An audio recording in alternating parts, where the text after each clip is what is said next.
Exercício 2, tá certo? Aqui então, pessoal, nós temos uma elipse e uma circunferência, tá? Percebam que a circunferência, ela passa pelos focos 1 e 2, intercepta o eixo y, determinando lá a questão das coordenadas do eixo menor. Então, eu consigo determinar quanto vale B1 e B2, porém, eu não sei quanto mede as extremidades, eu não sei quanto mede o comprimento de A1 até o centro, de A2 até o centro, que é o comprimento de A, tá? Então, no exercício, ele pede para eu determinar a equação reduzida, a excentricidade e as coordenadas dos pontos A1 e A2, que é justamente quem eu não tenho, tudo bem? Então, inicialmente, eu não posso me esquecer de identificar quanto mede cada um dos segmentos que eu preciso, porque lembre-se, para tratar da equação reduzida, eu preciso ter x ao quadrado sobre a ao quadrado, y ao quadrado sobre b ao quadrado, tudo isso tem que ser igual a 1. Então, vamos tentar descobrir quanto mede A. Lembre-se, o A é o comprimento que vai do centro até a extremidade, o A2. Então, é esse carinha aqui que eu não sei por enquanto, tá bom? Quanto mede B? O B é o comprimento que vai do B2 até o centro da circunferência. Esse carinha aqui eu conheço, certo?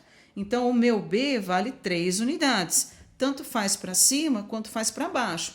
Então, se eu quiser definir, por exemplo, quais são as coordenadas do B2, ele é 0 para x e ele é 3 para y. Se eu quiser determinar as coordenadas do B1, 0 para x e menos 3 para y. Quando eu falo de coordenadas de um ponto, eu tenho sempre que relacionar o valor de x e o valor de y. Não posso esquecer desse detalhe, tá bom? Então, eu já sei que o meu B vale 3. E quanto mede C? Percebam que o C, que é o comprimento que vai do centro da minha circunferência até o foco, tá? Deixa eu fazer outra cor aqui. Do centro da circunferência até o foco. Então, esse comprimento aqui, ó, esse comprimento mede C.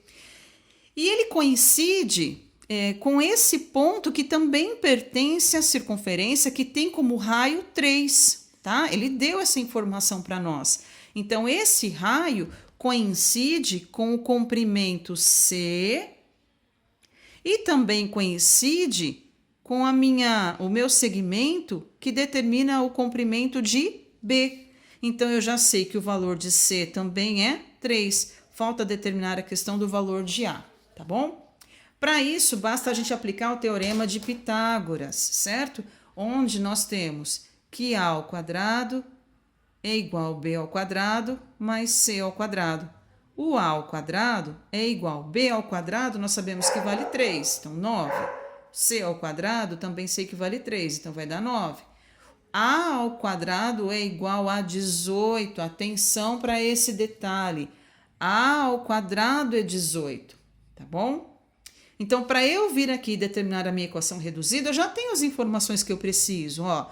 X está para A ao quadrado. Quanto vale o A ao quadrado? 18. Muitos alunos erraram aqui porque mencionou raiz de 18 e não é. Raiz de 18 é o valor de A. Mas A ao quadrado é 18, tá bom? Então, teve essa situação aí. B ao quadrado nós já sabemos que mede 3, então ao quadrado vai ser 9. Tudo isso aqui é igual a 1. Essa é a nossa equação reduzida, tudo bem? Falando de excentricidade, C sobre A. O valor de C, nós sabemos que mede 3. O valor de A, raiz de 18. A raiz quadrada de 18, pessoal, por ser um valor positivo, eu penso que é importante a gente sempre lembrar dessa condição, fazer a decomposição desse fator pelos primos, tá bom? Sempre que eu tiver uma raiz que envolve um número positivo par, digamos assim, né? Vamos colocar um número par. dentro do radical, é importante a gente pensar que é possível fazer ali uma decomposição por fatores primos. E é isso que eu vou trabalhar. 18 por 2 vai dar 9 por 3, que é 3 por 3, que é igual a 1. Então, isso equivale 3 ao quadrado vezes 2. Trabalhando isso dentro de um radical, o 3 fica fora e vai sobrar raiz de 2. Tudo bem? Trazendo essa informação para essa relação matemática aqui, o que vai acontecer? Eu vou ter 3 sobre 3 raiz de 2. Ah, professora, mas eu não poderia ter deixado 18? Pode, vai fazer ali a racionalização com o 18 do mesmo jeito, tá bom? Então, vamos pensar agora no seguinte, se eu estou nessa condição aqui, e eu tenho uma raiz no meu denominador, obrigatoriamente eu tenho que racionalizar. É uma condição matemática, tá? Não posso manter esse radical. Seja desse jeito, seja aqui, eu vou ter que dar um jeito de eliminar esse radical do denominador. E como que a gente faz isso? Trabalhando a multiplicação da equivalência. Eu multiplico o numerador e o denominador pelo mesmo radical para que ele possa ser cancelado, para que eu possa simplificar. Tudo bem?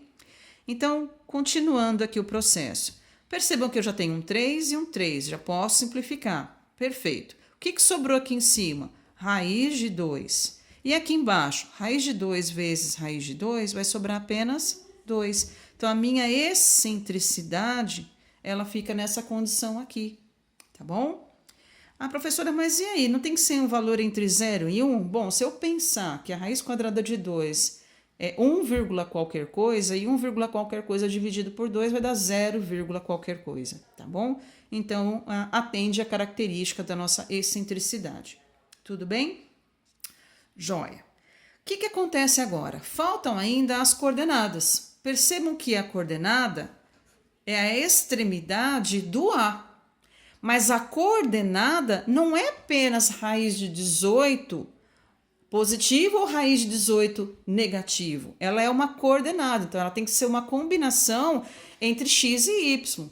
Portanto, para o meu A1, que é esse carinha que está aqui, ó, ele está à esquerda do valor de x, então ele é negativo. Então, ele é menos raiz de 18 e 0, ou eu também poderia colocar na forma fracionada aqui, decomposta, né, na racionalizada, enfim, simplificada, ou menos 3 raiz de 2 e 0, tá bom? Essa é a coordenada do ponto 1. Para o ponto A2, ou eu mantenho raiz de 18 e 0, ok? Ou 3 raiz de 2 e 0. Mas ele precisa ter essa característica. Eu não posso aceitar apenas menos raiz de 18 ou raiz de 18 positivo, tá? As coordenadas, ela é uma combinação entre valores de x e y. Lembrem-se, x primeiro e y depois, tá bom? Então, o exercício, ele se resumia a essa condição. Joia?